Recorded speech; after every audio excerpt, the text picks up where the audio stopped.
We get energy from three main sources in our diet, from carbohydrates, from protein, and from fat. But only two of those, the protein and fat, are what are considered essential nutrients. Have you heard of the carnivore diet yet? You're eating meat and drinking water, and that's it.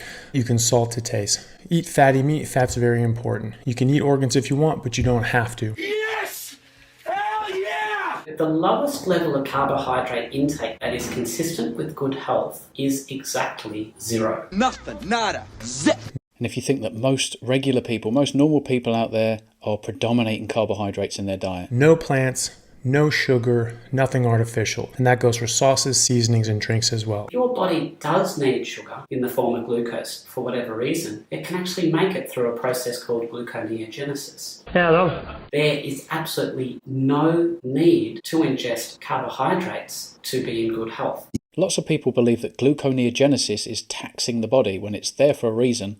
I mean, we're all doing it while we're sleeping to a degree, and our ancestors would have been utilising gluconeogenesis much of the time. The exact dietary requirement for human beings for exogenous carbohydrate in the diet is not 1 gram ever, whether that person is an athlete or not. Focus on ruminant animals as the majority of your meat intake. You are to eat as our ancestors did. When you're hungry, you sit down and you eat until you're comfortably stuffed. You just I wonder how that guy's getting on these days. eat fatty meat when you're hungry. There is no calorie counting. There is no portion control. Eat until you're satiated, so you eat until it stops tasting good. That's basically our natural satiety hormones saying, you've had enough, which don't really seem to work very effectively when we're consuming carbohydrates. If you think about kids can often make themselves sick because they've eaten too many sweets, but that doesn't happen with meat. Nobody eats meat or eats too much fat or protein. It's very, very difficult to do, especially when you're fat adapted, you've been on a carnivore diet of some sort for, a number of months, say. There's no way you can overeat fat or protein. Animal foods, which contain saturated fats, are healthy. Cook in animal fats. So beef tallow in bacon grease, butter or ghee. In actual fact, it's the polyunsaturated fats which are found in the things we call vegetable oils, which come from seeds, which are quite deleterious and bad for our health. Throw away all the vegetable oils, all the shortening, all of that junk. That stuff is very inflammatory and bad for you. For the last 4.5 million years, give or take, humans and immediately pre-human species have lived on this planet under a given lifestyle that... Was it going to Sainsbury's and Tesco's and Aldi like twice a week to get exotic plants that don't grow in the country you live in and eating like multiple meals per day, sugary meals? That's probably it, right? That lifestyle being obligate hyper-carnivore. How do we know that is true? How do we know that is definitely true? None of us were alive 4.5 million years ago. Am I just guessing here? No. Here's why not. What we can do is a thing called stable isotope testing. What we can do is we can find the human and immediately pre-human remains. There are skeletal structures, long bones that are left behind. We can find those all over the world. We can open those long bones up and we can get some collagen out of those bones. Collagen is a protein. It's the most common protein in the human body, and you'll find a significant amount in long bones. Collagen is a very stable protein. It dries out obviously after the body dies, but it remains intact for tens and hundreds of thousands of years. No problem at all. Millennia later even. We can analyze the makeup of that collagen in terms of the stable isotope makeups, in terms of the carbon and the nitrogen found in that collagen in those long bones. And that tells us that we ate flax seeds and almonds and broccoli. Slam dunk, no question, no debate, no if, no but. It tells us what that individual definitely ate, down to the specific speciation of animals that human being was predating on and eating. And what that data tells us is that human beings, for at least 350,000 years, which is as long as human beings have existed in our current form, we have definitely, unequivocally eaten a diet which consisted 80% the flesh and fat of large ruminant animals, with a few other animals thrown in here and there, and 20% very, very fibrous, very, very starch poor roots and tubers, basically very, very fibrous materials. And that 20% of fibrous materials was stuff that we were digging up, collecting, taking home, boiling the hell out of probably, and eating as some kind of gruely slop type stuff to subsist when the hunt was unsuccessful or the animals were not there to predate upon. We can't just eat any old plant. If you're out in a wild setting, you can only eat plants that are around you that aren't too poisonous, that are ripe and in season. You can't just eat raspberries all year round, right, if you're living in one position on the earth. And so hypercarnivores are living organisms that consume 70% flesh minimum. And so we are hypercarnivores. We've eaten 80% fatty animal nutrition, mostly from ruminant animals. This is not up for debate. We should freely consume meat, eggs and dairy and not worry about the saturated fat. Our ancestors didn't worry about the fats. It's ridiculous. You know, they didn't have glucose monitors and all this kind of stuff. They didn't track anything like every other animal. Doesn't do any of that. They don't count calories. It's nonsense. Just eat your species appropriate diet. What about the nutrients? Haven't we been told that we need to eat vegetables for the nutrients? Well, vegetables are less nutrient dense than animal foods. Eggs, for instance, they are nature's multivitamin. Contained within each yolk is all the nutrients required to support life. You can't say that about a single vegetable. You can't say that about every single edible plant. All at once in your diet. It's still lacking severely. The thing to understand is that's exactly what the science shows. It hasn't been communicated accurately to either the medical profession itself or to the public. Vegetarian and vegan diets pushed so strongly through scientific and medical circles is through this fallacious belief that saturated fats are dangerous. And that it's saving the planet, because the planet needs saving from us, for us. And it's better for animal deaths. It's like, no, actually it's not. If you see planes shipping over bananas and lemons and you eat bananas and lemons, how's that good for the environment? If you're destroying land to grow one crop and you have to destroy everything, including the organisms in the soil to do so, how's that better for animal deaths? It's like Hong Kong, which is the highest meat consumers in the world. They also have the longest life expectancy in the world. Hong Kong, where they eat a pound of meat a day, which is nothing compared to what we eat, and they live longer than anyone else on the planet, and they have the highest IQ, incidentally, which is kind of interesting. The U.S. healthcare sector puts out 10% of our greenhouse gases, and so if we want to make that argument, then we can say, well, what does animal agriculture put out in the United States? Well, look at that, that's what it's about. Plants and animals in symbiosis. This is nature. It's 4%. This is all EPA data. So you're like, well, and cows are 2%. So you're like, well, what if I'm not sick anymore? I've just taken away from contributing to 10% of the greenhouse gases, and I'm contributing to the 2%. And that's just an easy metric to do. 5 trillion and growing every year in healthcare. And what do we have to show for it? Just a bowl of sugar, and indigestible sugar, and toxins and chemicals. My goodness. In the U.S., the fattest, sickest, weakest, disabled, depressed population on the planet. Sometimes I just need my fix. Vegan diet, eating only vegetables without supplementing, you would end up getting very, very sick due to deficiencies like B12 deficiency. Cries about saving the planet and doing the right thing ethically. How did industry respond? And we see it, it's Beyond Meat.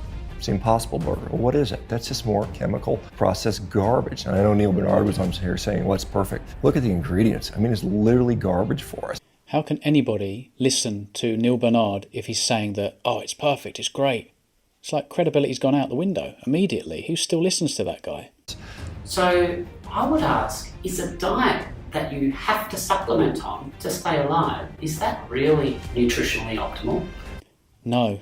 Patients I see who are on the carnivore diet actually don't supplement at all. And when I look at their results, we don't see evidence of nutrient deficiency. Many people worry about vitamin C deficiency, scurvy, and other vitamin deficiencies on a carnivore diet. But I know people who have been doing a carnivore diet for over a decade, and they've not eaten a shred of plant food in that time, and they don't take supplements, and they have not developed scurvy or any other vitamin deficiency. How many people here have gotten scurvy? One? None? No. So we can conclusively say that winning the lottery or getting struck by lightning is equally as probabilistic as getting scurvy on this diet. Animal foods, including meat, contain vitamin C. Vitamin C is very interesting. So first of all, molecularly, it's very, very similar to glucose. So when you ingest vitamin C, it's actually competing with glucose to get into the cells of your body. So people on carnivore diets who aren't consuming the glucose in the first place, they actually absorb more of the vitamin C. This is not new science. It's just... Yet Google will still say there's no vitamin C in meat, which is false. It's not well known that we can get all the nutrients we require from animal foods. Even if we are consuming nutrients, there's other factors in plant foods called anti-nutrients, which can actually block their absorption. This study found that 52% of vegans were deficient in B12, despite, I'm sure, almost all of them knowing that it was something that they needed to supplement with. If you're low in B12, it affects your intelligence. And if we're trying to have healthy, robust children that are growing, their brains are developing, they absolutely need animal nutrition. Subjects who went on that zero fibre diet had complete resolution of all of their symptoms of constipation. Pain, bleeding, bloating, strain opening their bowels. It's because we break down meat and animal products to a liquid. That's not going to have any problems making it through your digestive tract, in one end of the tube and out the other end. Now, fibre is indigestible, and so that is going to be problematic for many, many people. Sometimes it causes constipation, other times it causes diarrhea.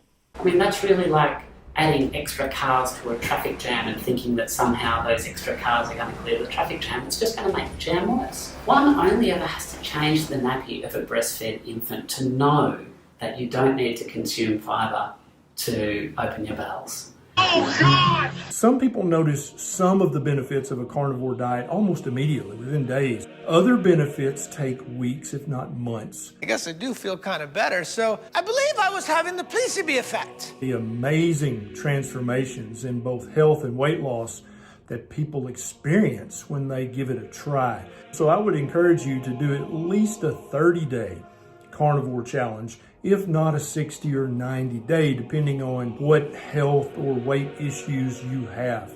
I would spend, personally myself, 30 days getting into a carnivore diet, and then I would stick with it for at least 60 days. And most likely you'll get some kind of answer.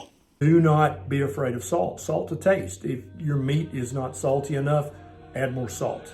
This is very, very important to help fight the carbohydrate withdrawal symptoms, but also to give your body enough sodium and chloride, both of which are essential in order to function optimally. Do not be... The sodium and chloride, along with things like taurine and zinc, will also help keep your stomach acid up so you can break down your food properly and absorb the nutrition in it. Be afraid of salt. We eat more calories in soybean oil than we do beef today. I mean, this is a shocking fact. As an average, you're saying? As an average, right. And yet, what's going on with our disease rates? They're going up. No ideology of I'm not going to harm other sentient beings, which is That kid's a legend. Noble, and it sounds like a great idea, but you get wrapped up into that. So then you start making choices based on that and not your health. And at the end of the day, my health and my performance is more important. If I have to drink some milk, I'm going to do it. They're good? That is the happy meat dance. I will tell you what's clearly not sustainable is sick people.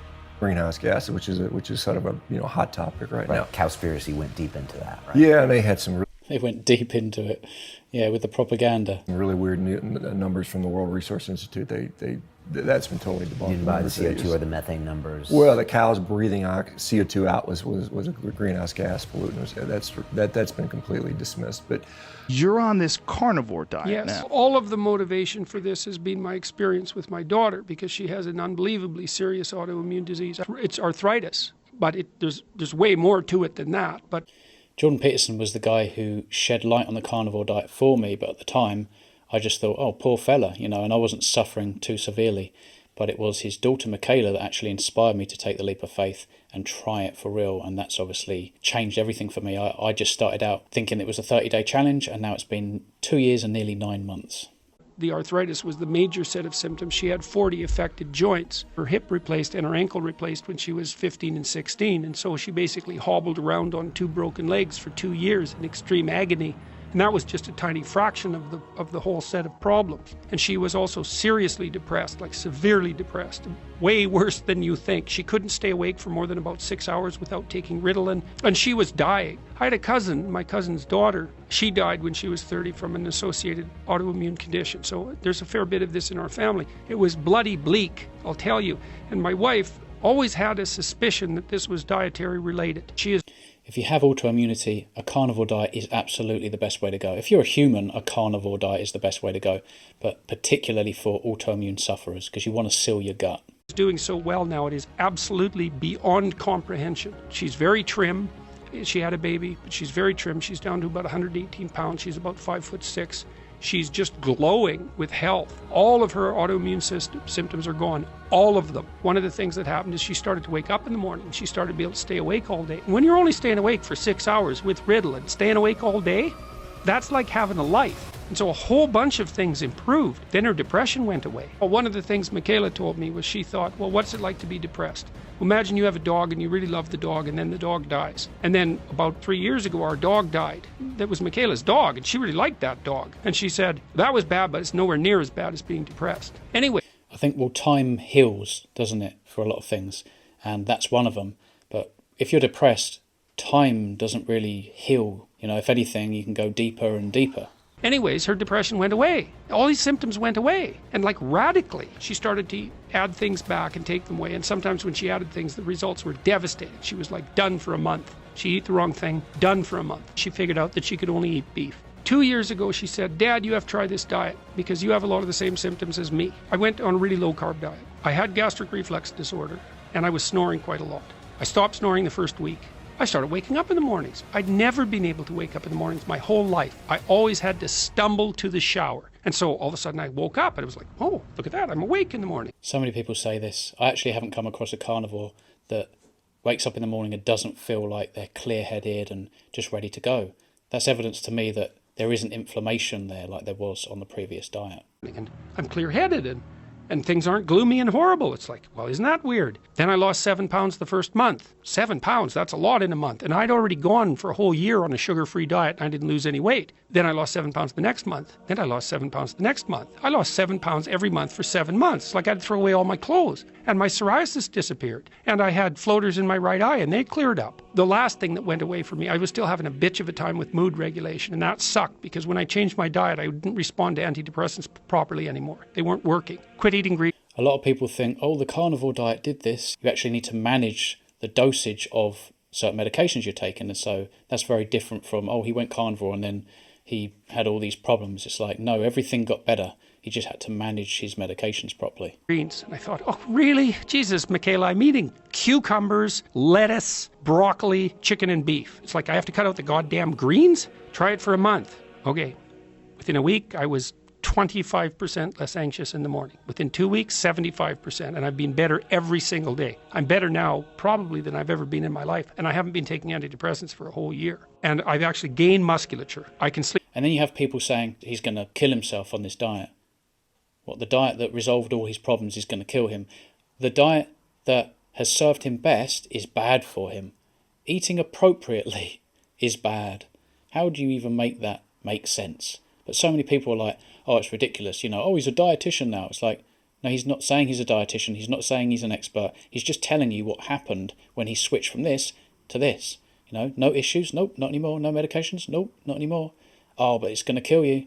It's like, okay, there's no helping people like that. Sleep 6 hours a night, no problem. I wake up in the morning, I'm awake. If I take a 15-minute nap, that used to take me an hour to recover from, that's gone. Here's the coolest thing. I've had gum disease since I was 25. It's gone. My legs were numb on the sides. That's bad for you. No, this diet, no, it's bad for you. Everything's gone. His gum disease, psoriasis, also autoimmunity, depression, anxiety, off meds, no symptoms, but it's going to kill you.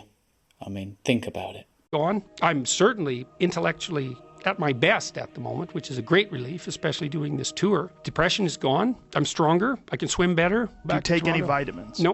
No, I eat beef and salt. And you don't need to supplement because you're getting everything that you need. That's why it's actual real food for human beings. Why do we eat? We eat for nourishment, for fuel. If you're not going to assimilate nutrients, or if it doesn't contain certain nutrients that you need, maybe that's a bad choice of food, especially if it's highly processed and it's grown out of depleted soil, etc., sprayed to death with glyphosate. Think about it. And then you've got grass-fed, grass-finished ruminant meat, essential fatty acids, essential amino acids, and then all the micronutrients that you need. They're in a cow, they're in a sheep, buffalo, bison, goat, elk, you name it. Water. That's it. And I never cheat. I'm curious about this. I'm very curious. And Yeah, I think me I too. might try it. That's exactly what you should think. If you've heard someone say, I've taken these foods out and I only eat this food and this is what happened, and they listen, this is the kind of sensible, mature reaction you would expect. I'm curious about this. I'm interested in this. I might try this. That's what everybody who hasn't tried this should be thinking. Question, why is everyone fat and stupid? That's a question, man.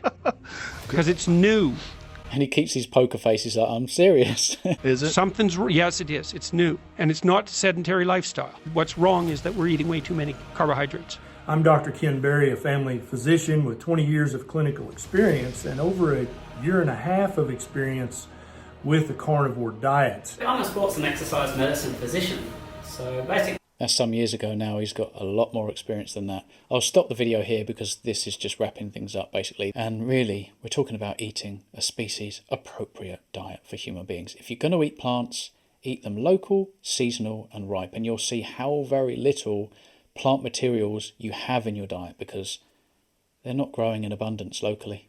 They're just not. And if you are in a position on the globe where you've got more fruit available for longer periods of time, it's up to you if you want to, but it does contain indigestible fibre, high levels of fructose, glucose, and deuterium, and none of that's a good thing. Stick to really predominating fatty ruminant meat, other animal nutrition, whatever you do well on, dairy for some people, and just limit your plant consumption to what's local, seasonal, and ripe.